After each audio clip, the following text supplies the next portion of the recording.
market share. At that point, I knew we had arrived. Yaku Mundai, 1 million units, was no longer a prayer. It became a reality several times over.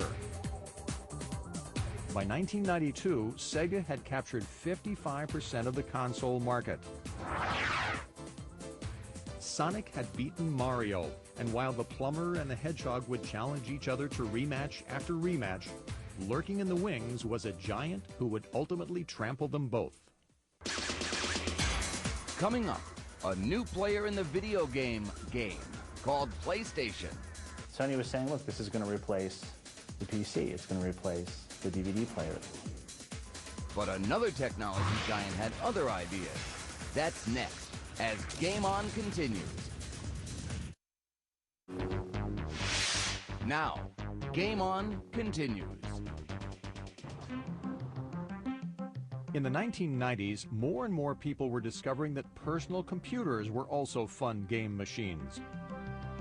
And when computers started coming equipped with CD-ROM drives, the gameplay got even better. You know, the game of the year has always been a board game, and this year it's not. The CD-ROM game Myst sold over 1 million copies. It's like a novel in which you are participating. And pretty soon, Nintendo wanted CD-ROM drives for their very own. Nintendo and Sony began exploring a partnership. It seemed like a match made in heaven.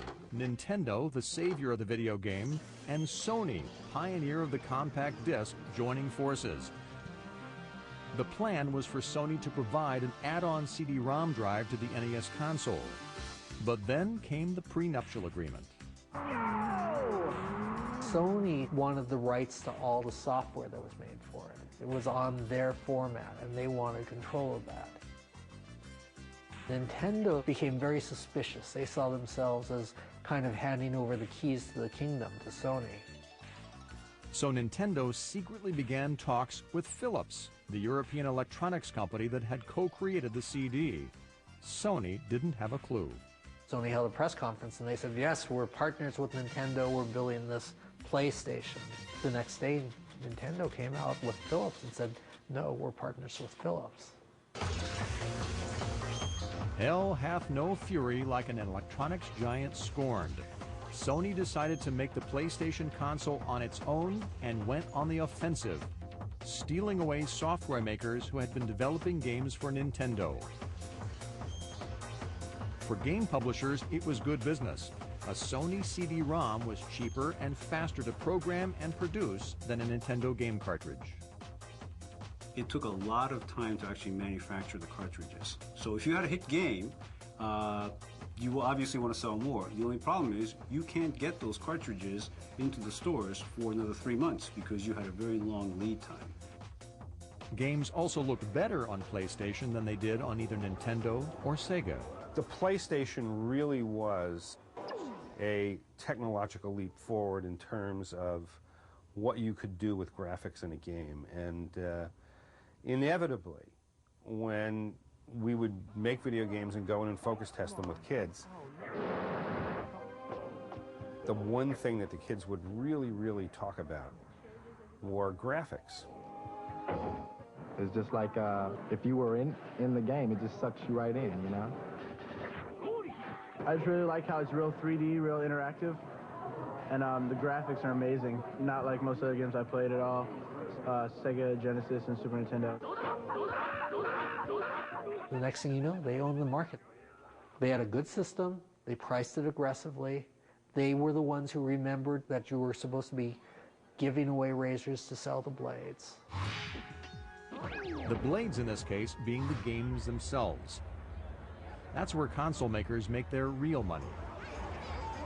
The guy who controls the proprietary format is the toll keeper. Everybody's got to pay him money to put their product on his machines. It's a licensing business. And if you become the king of the hill, everybody has to salute you. And they have to salute you by writing a check. PlayStation. All those checks made Sony's revenge not only sweet, but profitable. Debuting in 1995, PlayStation became the world's best-selling game console. and was soon generating 40% of Sony Electronics' annual revenues. With Sony the new king of the hill, Nintendo and Sega became pretenders to the throne, reduced to a distant second and third place. By then, Sony's plans for a next-generation PlayStation, the PlayStation 2, had awakened the gaming instincts of another technology giant, Microsoft. Sony was saying, look, this is going to replace the PC. It's going to replace the DVD player. It's going to be the anchor of your home entertainment experience and can go beyond that as well. Replacing the PC was not what the leading computer software maker in the world wanted to hear, especially since PlayStation was outselling the top 5 PC makers combined. The growth of the PlayStation business outpaces the overall industry growth. The sort of messaging Sony did around PlayStation 2 certainly catalyzed a lot of kind of competitive spirit amongst people at Microsoft who really, didn't particularly enjoy Sony saying that a game console was going to replace Excel, for instance, or Word for Windows. What Bill Gates at some point said was, hey, look, there's a living room. That's one room in the house we haven't broken into yet. Just 1 week after Sony released PlayStation 2 in the spring of 2000, Bill Gates broke in. Well, here it is, the first time it's been seen in public. Microsoft would be making its own game machine, the Xbox. Hey, you guys want coffee and donuts? Its premiere in November 2001 at Toys R Us in Times Square gave New York City one of its first moments of fun after the tragedy of 9/11, with Gates himself on hand to sell the very first one. Over the next 4 years, Microsoft would sell an additional 20 million Xboxes, thanks in large part to one game, Halo. When it seems like all is lost. It's RoboCop with the Colonial Marines from the Aliens movie fighting the Predators on Larry Niven's Ringworld, and then zombies. That's ridiculous. But the game, that's what you always wanted to play. You want to be RoboCop in that situation. Xbox! While Halo put Xbox ahead of Nintendo's GameCube in consoles, it still couldn't push Sony off its throne. Since introducing Xbox and its successor Xbox 360, Microsoft has lost $4 billion in its attempt to enter the living room.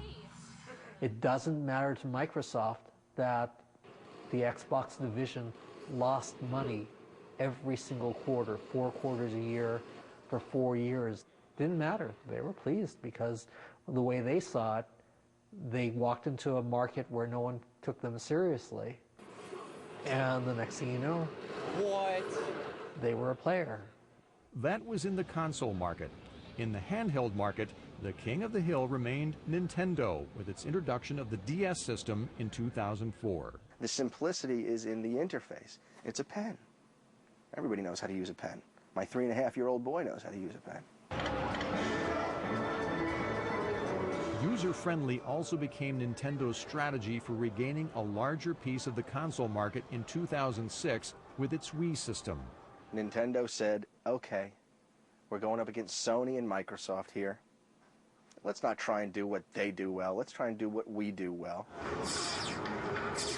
which is to make really great, really complete experiences with style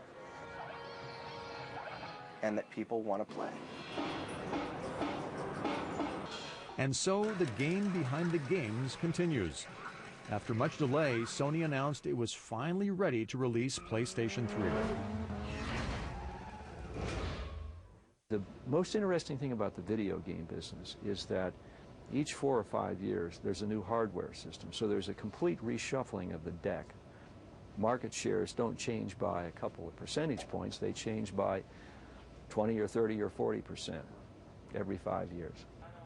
It's a horse race. People have their favorite horse, you know what I mean? A lot of people have a dog in the fight. A lot of people are going to make a lot of money, and a lot of people are going to lose a lot of money. As in the pioneer days of Atari and television and Coleco, one fact remains true. A game machine is only as good as the games created for it. Next, behind the scenes at the world's largest game publisher. So these are some bird tweets.